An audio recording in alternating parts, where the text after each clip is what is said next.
এখন শুনছেন রাত 14টার খবর। মুর্শিদাবাদ দোকান থেকে একটা চিহা আহত হয়েছে। আলতাফের দোকানের পিছন থেকে একটা পিঁপড়া নিহত হয়েছে। বাজারের জবের বাজার থেকে একটি গাছ আহত হয়েছে। এবারে বিস্তারিত।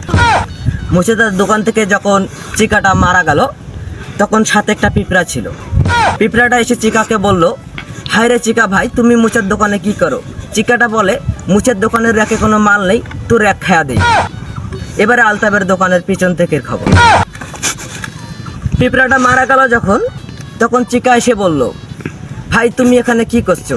তাকে আমার হায়াতি কমে গেছে, তাই আমি চলে যাচ্ছি। তারপর নদীর পাড়ের জোবের বাজার থেকে বলছি, আমাদের ফুটবল খেলার মাঠে ছাগল নিহত। ছাগল আর ভেড়া খেলাইতে লাস্টে দুটোটাই শেষ। এবারে শিরোনাম।